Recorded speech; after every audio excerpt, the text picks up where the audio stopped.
Hindi na nakapagpigil si Senador Joel Villanueva sa alegasyong may kaugnayan siya kay controversial former district engineer Henry Alcantara. Ang mga nagpapakalat ng anyay fake news, kakasuhan na raw niya. Ang detalye sa agenda report ni Dexter Ganibe ng Abante.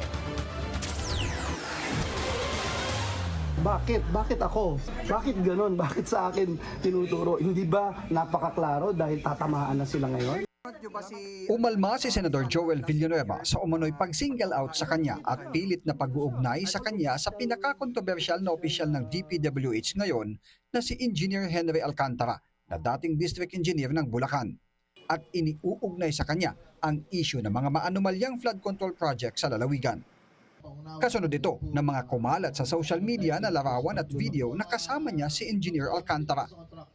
Na nitong Martes lang ay inamin sa pagdinig ng Kamara na pumirma siya sa isang proyekto na kalaunan ay napatunayang ghost flood control project sa Bulacan. At umamin sa Senado na siya ay nagkakasino. Thank you. Sir, wala kayong transaction with Alcantara? Never. Wala kayong transaction? Ang transaction is, what is transaction? And again, this is, unfortunately, no, this will again be used by fake news peddlers, no. Ano ba yung transaction? District engineer siya. Lahat ng senador, lahat ng sekretary na pumunta sa presidente ng Pilipinas nandun nakakasama siya. So, yun ba is an evidence na sangkot? Bakit si Joel lang yung tinuturo? Bibigyan ko kayong lahat ng picture nilang lahat. Bibigyan ko kayong lahat ng video nilang lahat.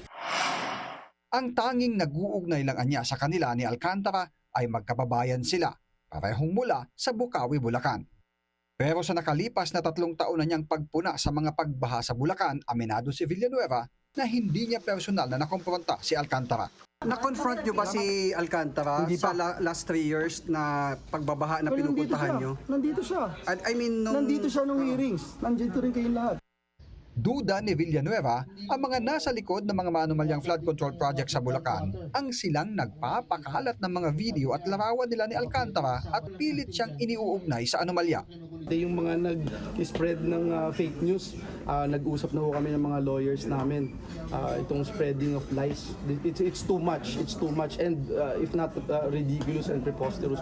So we will also file cases against them. Dismayadoan niya siya sa mga opisyal ng DPWH sa Bulacan na kanyang mga kababayan kabilang na si Alcantara.